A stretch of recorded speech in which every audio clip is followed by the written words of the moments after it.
हाँ देखो बच्चों, आज के इस वीडियो में मैं क्लास 6 के लिए ज्योग्राफी का एक नया चैप्टर है मैप, जिसमें हिंदी में मानचित्र कहा जाता है, ये चैप्टर लेके आया हूँ। पिछले वाले ज्योग्राफी के लेसन में मैंने ग्लोब के बारे में आप लोगों को बताया था। ग्लोब का यूज क्या है, क्यों ग्लोब बेनिफिशियल है, ये सब चीज़ मैंने आपको काफ़ी डिटेल में बताया था। मैंने भी कहा था कि ग्लोब जो है अर्थ का एक मॉडल है। Globe is a model of the earth. ये बिल्कुल ही एक्यूरेट होता है, बड़ी एक्यूरेसी होती है। अर्थ की accurate shape, size, continents, oceans इसको डिपिक्ट करता है, इसको बताता है। लेकिन ग्लोब की भी कुछ लिमिटेशंस हैं, कुछ सीमाएं हैं उसकी। कहीं जाना ना हो, इतने बड़े गोल चीज़ को कैसे लेके जाएंगे।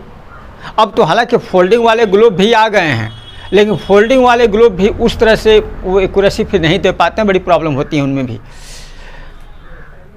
ग्लोब के साथ साथ एक चीज़ और आती है जो हमें इस अर्थ पर स्थानों के बारे में, चीज़ों के बारे में, वस्तुओं के बारे में, जगह के बारे में, प्लेसेस के बारे में बताती है और ज़्यादा एक्यूरेट होता है। उसमें डिस्टेंसेज वगैरह सारी चीज़ें, स्केल्स वगैरह लेके चला जाता है, उसको मैप कहा जाता है। तो मैप क्या है? एक तरह की फ्लैट पेपर पर एक तरह की ड्राइंग जो स्केल को लेके, डायरेक्शंस को लेके बनाई जाती है, ये मैप कहलाती है। मैप के काफ़ी यूज हैं हम लोगों के लिए। देखो, सबसे पहले जो लोग मैप बनाते हैं उनको क्या कहते हैं? कार्टोग्राफर। कार्टोग्राफर जो लोग मैप बनाते हैं। और कार्टोग्राफी, मैप बनाने का जो एक्शन, जो क्रिया है मैप बनाना, एक कार्टोग्राफी कहलाती है। कार्टोग्राफी फॉर्मेशन या मेकिंग ऑफ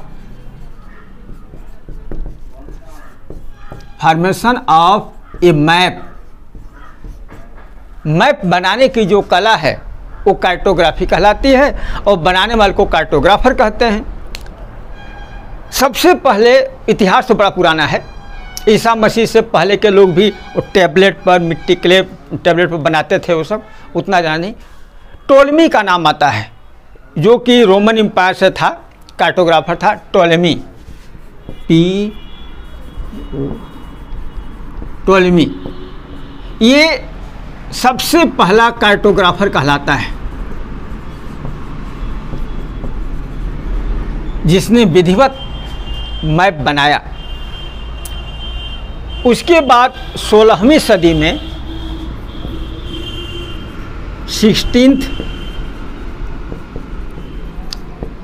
16th सेंचुरी में गेरार्डस मर्केटर का नाम आता है। गेरार्डस मर्केटर का नाम आता है, जिसने 16th सेंचुरी में बाकायदा स्पेशल मैप बनाए। ये बेल्जियम का निवासी था, ये बेल्जियम का रहने वाला था, इसने बनाए थे। उसके बाद धीरे धीरे तो बहुत अच्छे अच्छे मैप बनने लग गए। पूरे North Pole, South Pole, east west को कि 2 भागों में करके दिखाया जाने लगा। ऐसे मैप भी बनने लग गए। अब हम लोग बात करें, मैप कई तरह के होते हैं। मैप जो है, जैसे हम लोग की आवश्यकता है, आवश्यकता के आधार पर कई तरह के मैप होते हैं। अब मैं वो आप लोगों को बता देता हूँ। मैं डिफरेंट टाइप्स ऑफ मैप्स, या कह सकते, हाँ ऐसे ही, डिफरेंट टाइप्स ऑफ मैप्स। सबसे पहला है political map.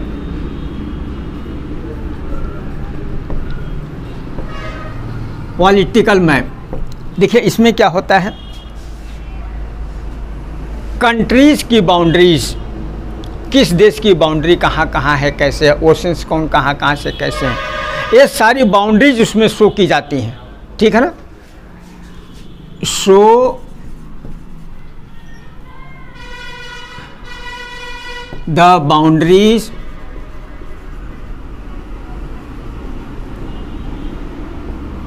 Of the countries,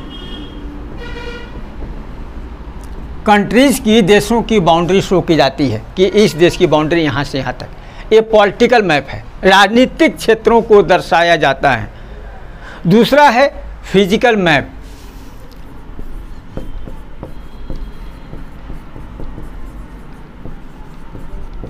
physical map क्या है,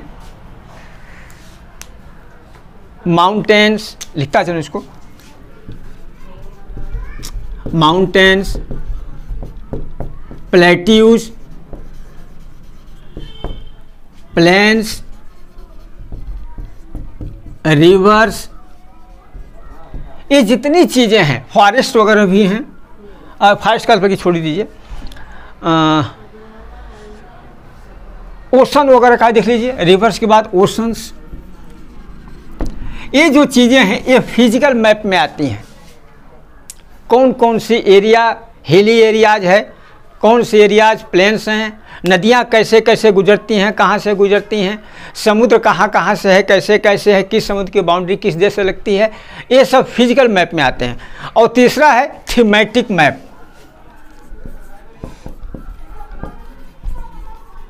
थीमेटिक मैप,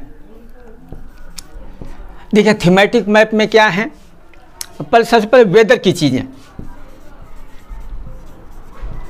देखिए सबसे अधिक बरसात कहाँ होती है, किन क्षेत्रों में होती है, सबसे अधिक सूखा कहाँ पड़ता है, सबसे अधिक धूप कहाँ निकलती है, ज़्यादा समय तक कहाँ निकलती है, सबसे कम धूप कहाँ निकलती है, कहाँ ज़्यादा बर्फ़ गिरती है, कहाँ बारिश नहीं होती है, कहाँ नदियों में पानी ही नहीं है। ये जो वेदर के बारे में, और उसके बाद फॉरेस्ट एरिया के भी बारे में इसमें बताया जाता है, कहाँ कहाँ ज़्यादा फॉरेस्ट है।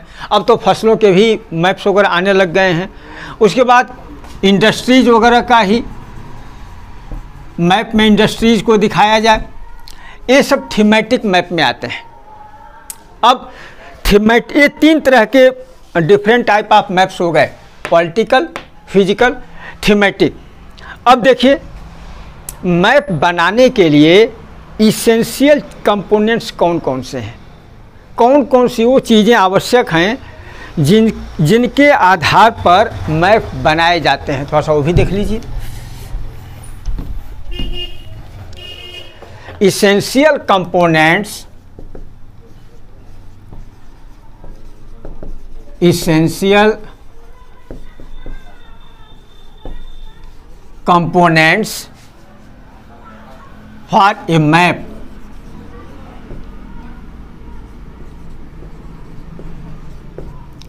Essential components for a map, map बनाने के लिए कौन कौन से ज़रूरी कंपोनेंट होने चाहिए। तो सबसे पहले तो मैप की टाइटल होती है। मैप, आप कौन सा मैप बनाए, अभी मैंने बताया ना, फिजिकल मैप है, थीमेटिक मैप है, पॉलिटिकल मैप्स हैं, इस समय आप क्या चीज़ मैप में शो करना चाहते हो, टाइटल सबसे महत्वपूर्ण चीज़ होती है। दूसरी चीज़ है स्केल। जब कोई मैप बनाया जाता है तो उसमें एक पैमाना माना जाता है, मेजरमेंट माना जाता है। मान लो आपको 10 किलोमीटर, 20 किलोमीटर, 50 किलोमीटर की दूरी दिखानी है, आपको पेपर पर मैप बनाना है। सपोज आप 10 किलोमीटर की डिस्टेंस दिखाना चाहते हैं, तो आप 10 किलोमीटर को या तो 1 सेंटीमीटर मान लीजिए या 2 सेंटीमीटर मान लीजिए।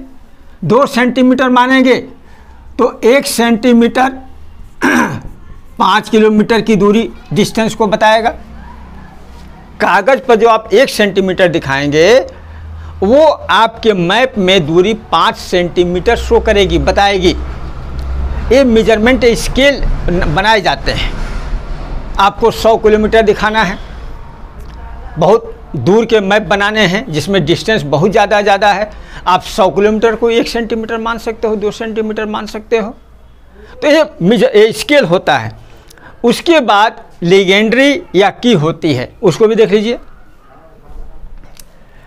तीसरी चीज़ है लिगेंड्स, लिगेंड और की बोलते हैं। जैसे मान लो आप किसी स्टेट की बाउंड्री दिखा रहे हो तो उस बाउंड्री को आप ऐसे ऐसे करके स्पेशल चीज़ें करके दिखाओगे कि ये चीज़ ऐसे ऐसे है। कैपिटल बनाए जाते हैं तो कैपिटल को आराम से ऐसे करके ऐसे दिखाया जाता है तो संकेत ही है, लेकिन कुछ लीगेंड्स हैं, कुछ कीज हैं जो कि मैप में आम तौर से हर जगह यूज की जाती हैं। उसके बाद अगली चीज़ है मैप प्रोजेक्शन।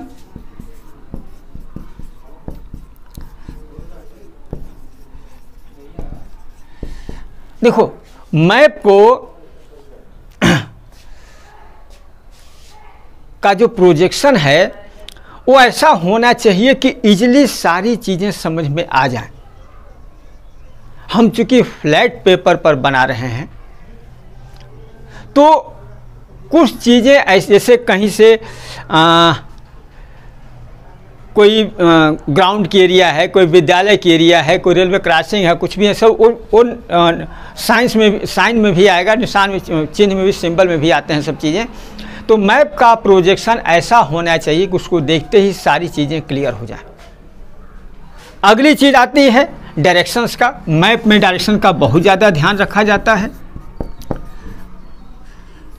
डायरेक्शंस आप जानते हैं कि ऐसे नॉर्थ, साउथ, वेस्ट और ईस्ट, ये 4 डायरेक्शन हैं। इनको कार्डिनल डायरेक्शन कहा जाता है, कार्डिनल डायरेक्शंस कहा जाता है।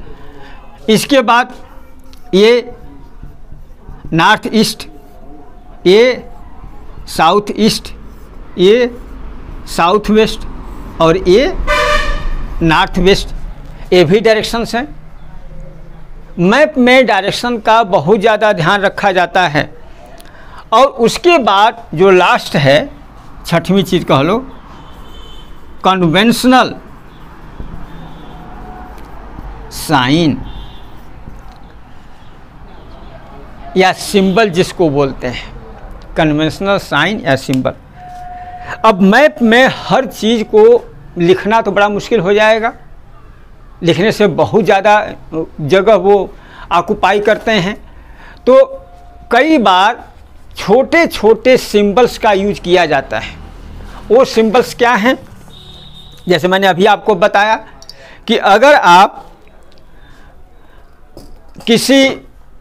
कोई रोड जा रही है, आप देखते होंगे रोड के किनारे बोर्ड लगा रहता है, उसमें बच्चा कोई बैग लेके खड़ा है, क्रॉस कर रहा है, इसका मतलब इसके पास में स्कूल है। कहीं पर ऐसा भी बनाया रहता है, इसका मतलब कि आगे रोड से आगे रेलवे क्रॉसिंग है, रेलवे गुजर रही है। हॉस्पिटल्स का बनाया रहता है, स्कूल्स के, ये सब चीज़ें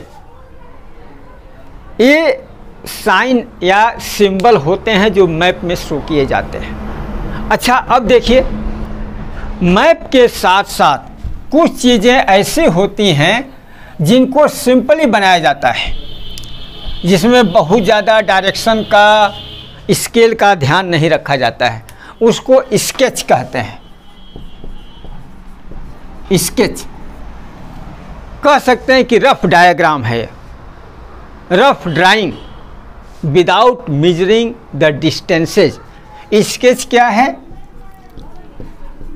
rough drawing without measuring distances.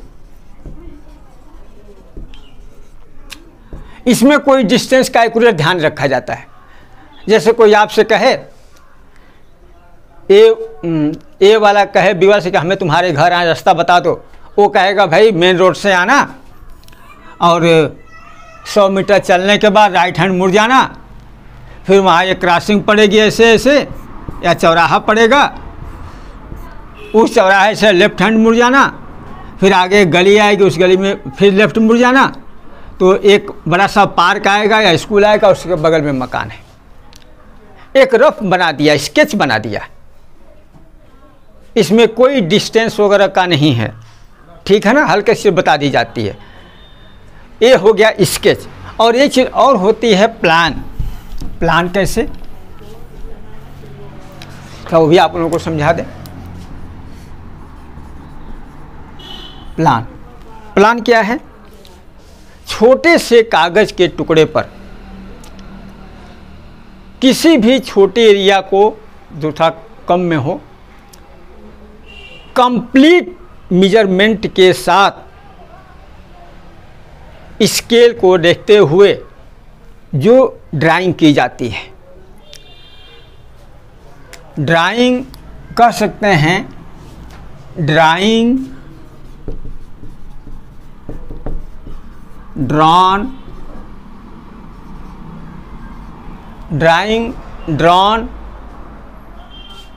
To scale called plan. Drawing drawn to scale called plan, जिसमें स्केल का बहुत ज़्यादा ध्यान रखा जाता है। जैसे मान लीजिए आपको अपना मकान बनाना है, आप मकान बनाएंगे तो मकान में सपोज जैसे आपकी ज़मीन है, कैसे आपका रास्ता आएगा, वो कितने फीट का होगा, कहाँ तक आएगा, इसके बाद कैसे यहाँ से यहाँ तक पार्क रहेगा, आपके बेडरूम कैसे रहेंगे, ये डाइनिंग रूम कैसे रहेंगे, आपकी किचन कैसी रहेगी, आपके टॉयलेट कैसे रहेंगे, आपका स्टोर कैसा रहेगा, कितनी लंबाई चौड़ाई के रहेंगे। ये जो चीज़ें बनाई जाती हैं एक्यूरेट स्केल से, ये प्लान कहलाती हैं। स्कूल में क्लासरूम बनाए जाते हैं, कहाँ पर वो वाइट बोर्ड या ब्लैक बोर्ड रहेगा, कहाँ पर पोडियम रहेगा पढ़ाने के लिए, बच्चों के बैठने की व्यवस्था कैसे है, खिड़कियाँ दरवाजे किधर किधर रहेंगे, ये प्लान कहलाता है। ठीक है, आज इस वीडियो में इतना ही। अगले वीडियो में हम लोग और आगे की चीज़ों के बारे में डिस्कस करेंगे। Thank you everybody.